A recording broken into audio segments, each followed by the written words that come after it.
JJ, welcome to Breakdown. SEC versus the Big Ten. It's Monday. It's Thursday, March the 10th. March the Yes. 10th. Some games have already been played in the tournament. Some games are going to still to be played tonight. We're going to be talking b-ball. Indeed, we are. You ready to do this? Let's do it. Let's do it. Okay, JJ. As I said, the tournament has started last night. In the Big Ten, Northwestern defeated Nebraska, and Penn State defeated Minnesota. In the SEC, Missouri defeated Mississippi, and Vandy defeated Georgia. And today, there's already been some finals. We'll talk about those, but I'll give them to you really quickly. Iowa destroyed Northwestern. Indiana beat Michigan. LSU beat Missouri, and Texas A&M beat Florida in overtime. But JJ, before we get into the tournament, the conference, I want to talk about a game that was played last Sunday, a very important game. I want you to explain to me Wisconsin losing at home to Nebraska on Sunday. Had Wisconsin won, they would have been the number one seed in the Big Ten tournament, but they lost to lowly Nebraska. Explain that to me, please, sir. Well, yeah, that's the game everyone wants to talk about. But yeah, Nebraska was riding a two-game road winning streak. Penn State first, and then a ranked Ohio State. So, I mean, there's a lot of things that happened. Obviously, Fred Hoiberg is still a good coach. Nebraska is a little devoid of talent. But, I mean, the biggest reason that Wisconsin lost is the Big Ten Player of the Year badly twisted his ankle. 18 minutes with 18 minutes left to go in the second half. So I think that the Wisconsin had more pressing concerns because his status was still up in the air until recently, actually. So even had he missed the entire game, I would have picked Wisconsin to win that game at home. I would have if he missed the game to start with, but with him getting hurt in the middle of the game like that, I'm sure like that sends a lot of people their thoughts. I mean, it's hard to compose yourself. I think under those circumstances. I understand. But let's back to the SEC and Big Ten tournaments. I want to know, just in general, what are your thoughts on conference tournaments? Good, bad, indifference? I like them. I think it's a nice little precursor to the real tournament. You know, there's not as much pressure for the most part, but a lot of teams, season ends in the conference tournament. But the teams that have a real shot at winning the big dance, even if they lose a game, they lose, game or two in the well, you only can lose one game in a conference tournament. Even if you lose the game, your season isn't over. So I like that. Okay. What do you like about that? You know what? I think it's important for some teams. For some teams, I think it's a huge waste of time. Do you, in your mind, do you think that there would probably be some teams that would rather not even be in the tournament? Yeah, I mean, I've heard Coach Calipari talk about that quite a bit, like that how the tournament doesn't really provide any advantages for Kentucky. So Well, how about a team like Georgia, who's now not in the tournament because they lost last night? Do you think they really wanted to be there? I mean, probably not. Okay. The last place teams probably aren't super excited, but every now and then you get an upset. I think it was Georgia, like 10, 15 years ago, that was, if not the last place of the SEC, they were very close to the last place, and then they won the SEC tournament and went to the NCAA tournament. So. That's true. Every now and then you do get upset. I think in the Big East tournament last year, Georgetown was at the very bottom part of their conference, and guess what they did? They got hot and went to the Got to the the dance. tournament. They would have not even gone to the NIT.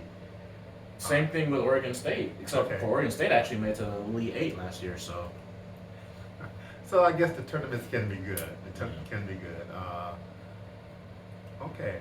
Um, let's talk about the bubble teams. okay.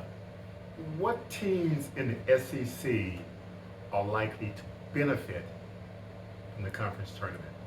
Well, considering you've already full disclosure told that this is Thursday after work hours, Yeah. we already know that Texas A&M might have just ended Florida's season and definitely extended their season. So Texas A&M is a team in the SEC that could really benefit from this tournament. How well uh, how well will they need to do? Texas A&M was tied for fifth in the SEC. They were the what seed? They were like the eighth seed going into this tournament. Yeah. What do they need to do to make the dance? Well, they need to win their next game, which is over Auburn. Ooh, that's a tall order. It's a tough order, but even that win might not secure them into the tournament. They might have to make it to the championship game, but it would be a mighty feather in their cap if Texas A&M was somehow to beat Auburn. You Now know, they beat Arkansas early in the year when Arkansas had already lost 4 or 5 coming into it, and they've beaten Bama and Florida twice recently. But other than that, they have a pretty thin resume. well, they lost 9 in a row. They went on Yeah, a they did. really bad losing streak. But talent-wise, they are talented enough to scare some people in the big dance if they make it to the dance. Are there any other bubble teams? Florida was on the bubble, but their loss to A&M today put them in the NIT, my thought. Yeah. Are there any other SEC teams that are on the bubble? Not that I can think of, but to mention one more team that could benefit from the conference tournament, I will say the Kentucky Wildcats could. If they win the whole thing, and they did so by beating Tennessee and beating Auburn, like those are very strong computer teams, that could propel them to a 1 seed. Okay. So that they could be an advantage. Is there any way Auburn could get to the 1 line? They're favored to get to the 1 line. They just have to. I mean, I thought they were moved to 2 after they lost to Florida. Did they jump to the 2 line? I've seen a little bit of. I've seen them as still the 1 seed of the SEC Okay. for the most part. Okay. But I think that they need to beat a couple of teams. They need to have a decent showing in the tournament. They probably should beat Texas A&M and then Arkansas or LSU. Well, let's talk about the bubble team for the SEC for the Big Ten. Okay. Who are the bubble teams in the Big Ten? The bubble teams in the Big Ten are Indiana, Rutgers, and Michigan. How Rutgers is the number 4 seed in the tournament. How can they be a bubble team? Well, man, Rutgers lost to DePaul. They lost to UMass. They lost to Lafayette. They beat Michigan State. Quadrant 4 They beat loss. Wisconsin. No. Quadrant 4 losses are weighted heavier than Quadrant 1 wins. Okay. Quad 4. They lost to Lafayette. They didn't lose to a bad team. They lost to a very, very, very bad team. Well, let me ask you this At home. question. Let me ask you this question. Mm-hmm. What would that say about the Big Ten if the 4th seed in their conference can't make the tournament? It would say that the 5 seed will, the 6 seed will, and the 7th seed might. I mean, it would say that that Rutgers all it says to me is that it doesn't matter about played your better in the regular conference. season. It doesn't than matter they did about in your off-season. conference record. What really matters is your pre-conference record. No, the entire Okay. your entire record matters is what this says. Okay. All right. Okay. Let's go with that. We have Indiana. Indiana losing today. I'm sorry. Indiana beating Michigan today was a surprise to me. Are they in the dance now, or will they need to beat Illinois tomorrow to get into the dance? I think if they beat Illinois, they're definitely in the dance. I think if they lose to Illinois, their hands are in the fate of other teams. Okay. You know, like if there's any bid stealers out there that can win, like if the AAC has like a team that comes from, you know, out of nowhere and wins the conference championship. I mean, I still think Memphis is still going to have pole position over Indiana as of right now. Okay. Houston is obviously already in the tournament. So, Yeah. I mean, if they want to control their destiny, like as it pertains to making the tournament, I think you got to beat Illinois. What do you think? Man, you know what? If they show good against Illinois, I think they're in. I see the Big Ten getting 8. One way, I don't know. It depends. What do you think about Michigan? Michigan has 14 losses. Michigan, you know, they've alternated wins and losses like the past like 8 games. It's been win loss win loss win loss. They just lost to Indiana. Did they choke? Yeah, they had the lead. They were at 18 points, 15 at halftime. They absolutely choked that one away, but for them to get into the tournament, they'd have to get really really lucky. And like some teams, a lot of bubble teams would have to lose. I don't think they're going to make the tournament, but I'm not going to say definitively they don't have a chance to make it to Dayton. Okay. They could be the last team in, maybe, depending on how lucky they get. Okay. So we've talked about the bubble team. But I do think that this loss to Michigan honestly helps another bubble team in the Big Ten out, Rutgers out so much, because Rutgers has to play Iowa, and Iowa's a top 15 net ranked team. So even if they lose that game, it's not going to impact their computer numbers bad at all. And they've already made it further in the tournament than Michigan was able to make it. So, I mean, they might be competing with one another. I could see Rutgers being the last team in the tournament and Michigan being the first team out. Interesting. I'm going to talk about Michigan for a quick second. Michigan and Michigan State both tied for 7th in the Big Ten. Yeah. Michigan State got the higher seed over Michigan. I'm just wondering what would have happened had Michigan State got that higher seed, and had Michigan got that higher seed, and Michigan would be playing Maryland tonight, and if they beat Maryland tonight instead of Michigan State playing Maryland tonight, they would play Wisconsin tomorrow. I was kind of looking forward to Michigan and Wisconsin meeting up in the Big Ten tournament. But obviously that's not going to happen now. Had that happened, would that have been good for the conference tournament or bad? I think it would have been excellent. Oh, okay. I mean, I think it would just drew more eyeballs. I mean, Michigan is a brand name school. Juwan Howard is a famous coach. And Wisconsin has the reigning conference coach of the year, the reigning player of the year, and while they're being the 2 seed, they did tie with Illinois for the conference championship. True. So I think that would have been a marquee matchup indeed. Okay, we've talked about Michigan and we've talked about Indiana as far as bubble team goes. You mentioned Rutgers briefly. You say Rutgers is still a bubble team. As does Joe Lunardi and Jerry Palm. Who would you put more faith in their expertise, me or Joe Lunardi and all those other guys? I'm just curious. I'm going to put my faith into the people that, do the 10,000 hours, Malcolm Gladwell, who put, time and sweat equity into it. Man, I tell you, if Rutgers is not in the dance, something ain't right. But. They have, their net rating is 76. Michigan has a net rating of 30 before the Indiana loss. Rutgers has a net rating of 76. You cannot lose the games that they lost. I mean, the win against Purdue is great, but the losses matter. And, they're not just bad loss. Michigan has a loss to UCF. That's a quad 3 loss. Rutgers has multiple quad 4 losses, which is, they're the only team, they're the only team, I think, that has multiple quad 4 losses and multiple quad 1 wins since net rating. Well, let's just base it on the eye test. Yeah, they're a bubble team. Time out. Okay. Let's face it. Let me finish. Okay. If Rutgers was playing Michigan 10 times in Indianapolis, who would win the majority of those games? Michigan. Really? Yes. Rutgers is not. I don't think Rutgers is as good as you think Rutgers is. Okay. So they just got lucky in those wins.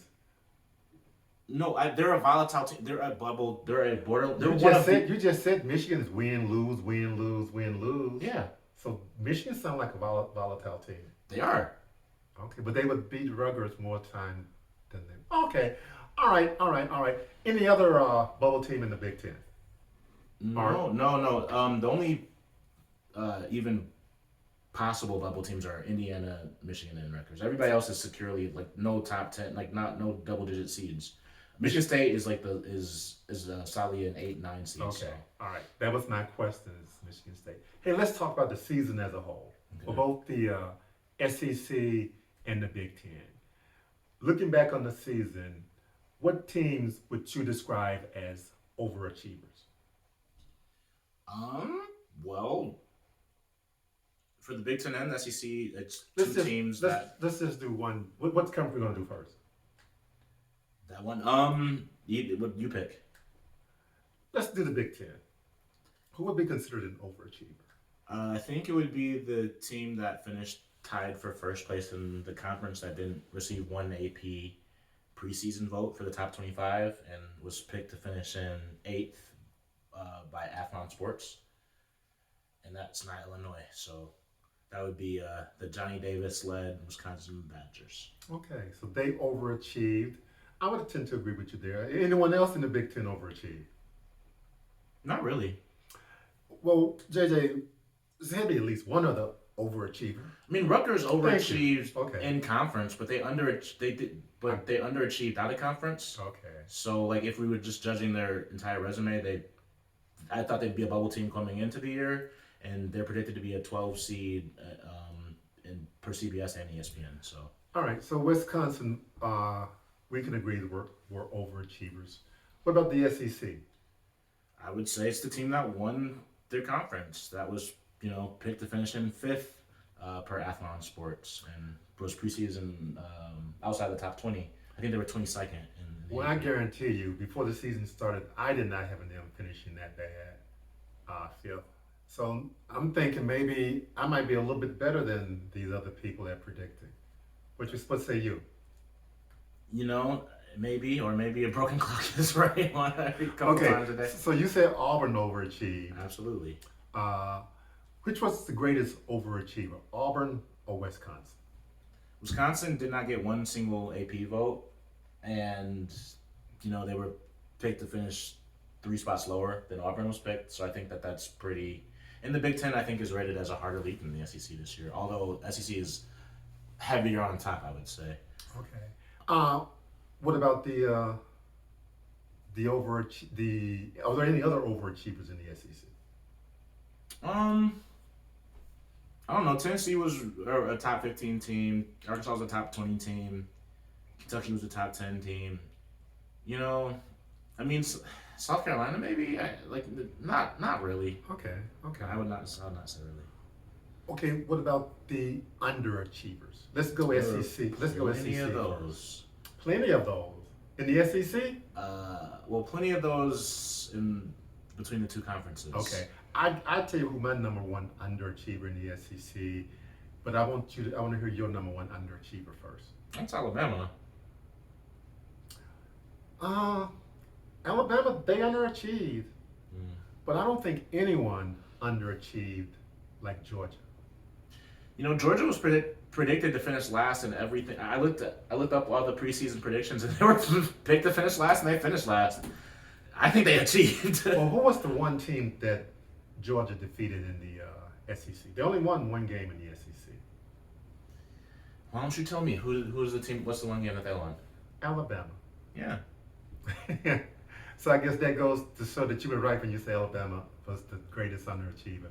But I tell you, Georgia was dreadful to watch. They were. They have a win over Alabama, win over Memphis. They got a couple wins over some tournament teams, but I'm pretty sure that Tom Crean will be moving from Athens.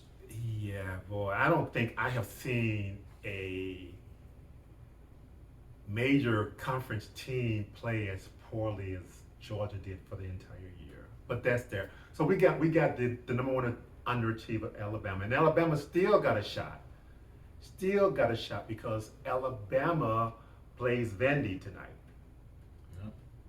And if Alabama get on the roll, Alabama can win this tournament. They could, or they could lose to Vanderbilt.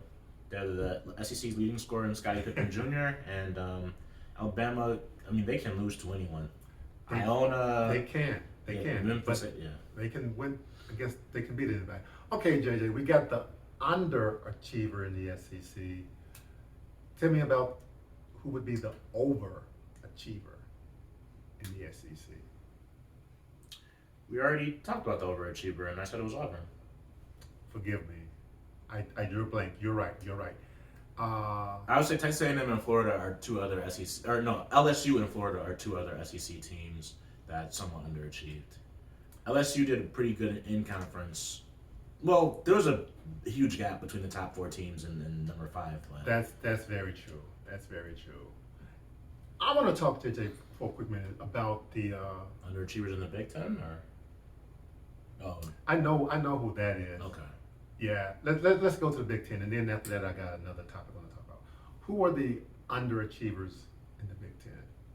Well, obviously the one that stands out the most is Michigan. They're probably not going to make it to the tournament, and they were, a top 10 preseason team in pretty much every poll that you would have looked at. So Michigan is the biggest underachiever, but Maryland was picked to finish within the top 5 of the Big Ten, and they were a preseason top 20 team, and they fired their coach before conference play started.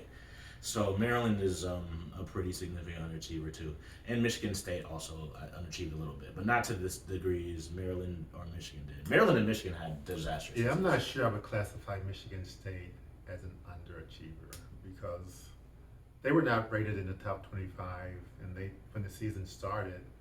There was a few polls that they were. Really? Yeah, there was a few that they were 24. They were one of the lower teams, but I've seen a few polls that had Michigan State in the top 25. The poll, okay. The ones that I remember, I think the AP didn't.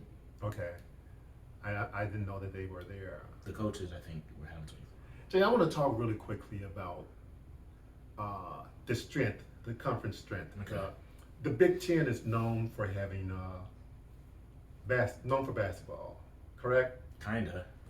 They haven't won a championship in a couple of decades. Last year they sent the most teams to the dance. They absolutely did. This year they're probably going to send the most teams to the dance. Yeah. My question, when it comes to football, they say the SEC strength of schedule is so strong that they're prepared to win a championship. You just mentioned 22 years since the Big Ten won a championship, but their strength of schedule, you said there's hardly a bad loss in the Big Ten. Why are they not being prepared to win championships in the conference? It's a completely different. I mean, that's apples to oranges. It's just like a random. It's just the randomness of the tournament. I mean, the Big Ten has very strong showings outside of winning the championship. Like they have a lot of runner-ups and a lot of second place showings. So I just think it's just the randomness of the tournament. Is this the year? But it's possible. Like Big Ten has a specific style of play that's effective and it works. But it's possible that once you get into you get outside of conference play, they don't prepare themselves to shift the mentality to a type of style that would travel no matter who your matchup is. That's possible. Well, this is what I heard, and I don't know how true it is. I heard that the Big Ten, they recruit to beat other Big Ten teams. And I heard a guy say that Tennessee, they build their program to win on a neutral court against anybody. So if he was correct, we'll see how well Tennessee does in the tournament. Because he says Tennessee is built to win on a neutral court against anyone. Well, yeah, but Tennessee's never been to Final Four in their program's history, so I'm not that. Well, I mean, I don't know. Oh, we'll see. We'll see. In regards to picking conference winners, which conference are you least confident in picking a winner? I would say the SEC. There isn't a lot of disparity between the top 4 teams. I could see Arkansas, Auburn, Kentucky, Tennessee. Those 4 teams, any of them could win the SEC tournament, and it wouldn't surprise me. I just think that they're on the same tier. Okay. And whereas when it comes to the Big Ten, I just think Illinois and Purdue are on a tier unto themselves. Wait a minute. All you Wisconsin fans, I'll give you his phone number after the thing. You can call it. Giant Davis is the player of the year. I think they have the best player. But they're not on a tier with Illinois. No, I don't think they're on the tier with Illinois or How Purdue. come they won the conference or tied for the conference? All schedules aren't created equal. That. I mean, you don't get to play. You get to play certain teams. If guys are out, that's when you play them. Like it's these games aren't played in a vacuum. There's context to it. You mentioned Davis being the player of the year. Let me ask you this question. What player, give me a player, 1 or 2 players in each conference who can take over this conference. They can put their team on their back and win the conference.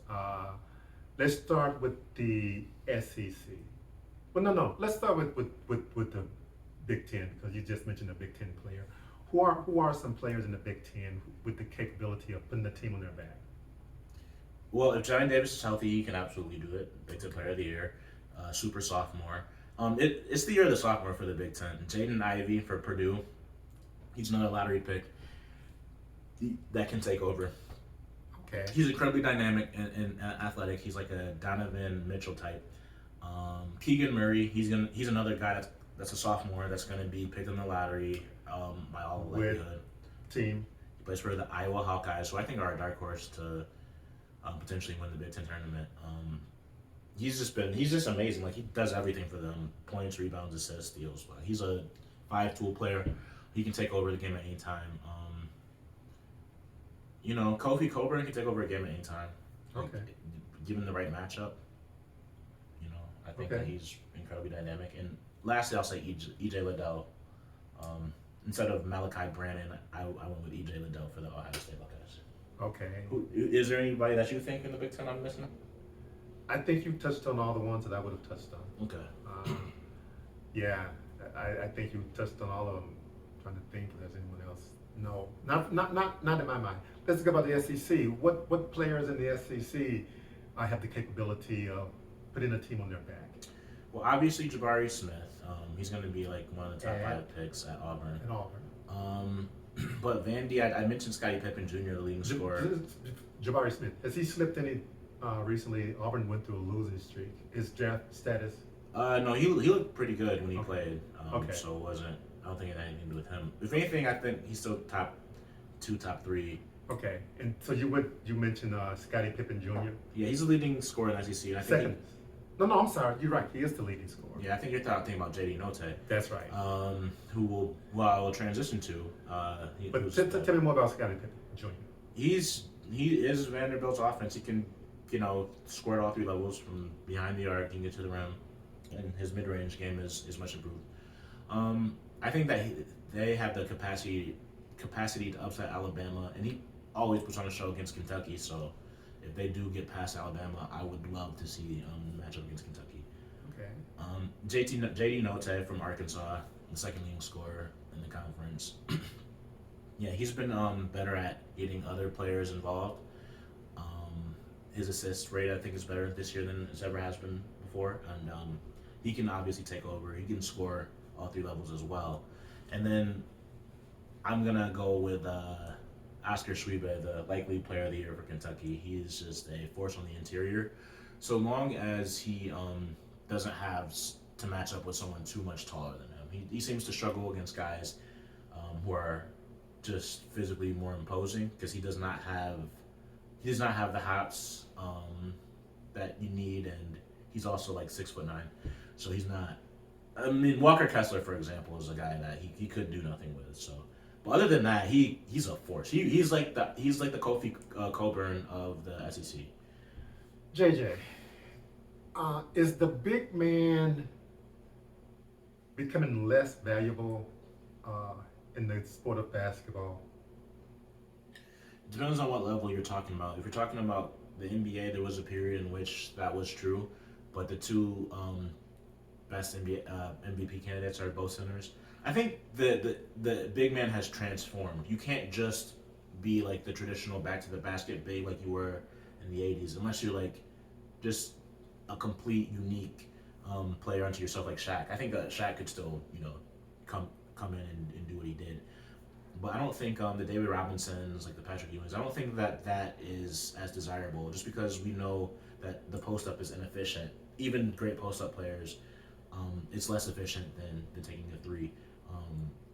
So I think knowing what we know now, like, that impacts the big men, but I think it's a pendulum. Well, the big man, I want to talk really quickly about rim protectors. Yeah. How important are rim protectors? They're very important in the NBA. They're not as important in college. Okay. I think it's matchup dependent. Why? No, because I know Arkansas does not have a rim protector. Yeah. They do not have a rim protector. They substitute their rim protector for getting charging calls. That's the way they protect the rim. But I was saying that because I'm just trying to the evolution of the big man. You know how that's gonna affect the college sports and how important is it if you out there starting a team, would you go for Edie or would you go for Schweiber? Yeah, there is a contrasting in styles. I would say rim protectors are more valuable in the NBA for the same reason that pressing is something that happens in college basketball but doesn't happen in the NBA. Okay. It's just because you can exploit in college. There are more players that can be exploited. There's at least one player on every team that you do not want to dribble. That doesn't happen in the NBA. And same thing with rim protectors. Like in the NBA, everyone can dribble. So if there's no rim protector, you just swing the ball until someone has the opportunity to beat their man, and then they just go right to the rim. But in college, there are so fewer people that you actually feel good about dribbling. Even that you don't need a rim protector as much, as long as you have a good perimeter defender. Well, JJ, I want you to pick a potential matchup in this tournament, the Big Ten tournament, and a potential matchup in the SEC tournament that you would like to see, and talk about it for 2 minutes. For a quick second, and then I'm going to ask for your winners, for you to pick your winners for the tournament.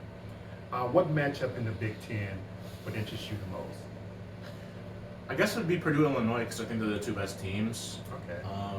And I would like to see if Illinois could potentially figure out, if the third time is the charm. To keep from losing. Well, it's hard to beat a good team 3 times. If Purdue was able to do that to Illinois, that would tell me a little bit more about Purdue, and a little bit. And that could only happen in the championship game. What about the SEC? What potential matchup there would you like to see?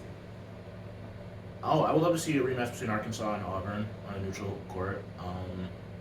That would be an amazing matchup. And Kentucky, Tennessee would also be an appetizing matchup. Well, Arkansas, Auburn, if both teams win tomorrow, that's what will happen. I think I would love to see Arkansas hook up with Tennessee one more time. One more game. That's just me. Okay, JJ, now I want you to give me a dark horse to win each conference, and then give me your favorite to win each conference tournament. Give me your dark horse. My dark horse to win the SEC conference tournament would be Alabama. Okay, that's a good dark horse because they're capable of beating anybody. Yeah, they beat Baylor, Gonzaga. They can. I'm going to take Alabama as the dark horse. And go ahead. And then my dark horse in Big Ten. The Big Ten. I'm not sure if this counts. I'm going to go with Iowa. But if that does not count, I would pick Michigan They're State. a 5 seed, so I was going to say they're tied for 4. I said a 5 seed. They were tied for 4 in their conference, but they're a 5 seed in the tournament. So anyone that's not a 4 seed, 4 seed or better, I would say a dark horse. My dark horse would be the Scarlet Knights in the Big Ten. Then you can't pick them then apparently because they're the 4 seed. That's true.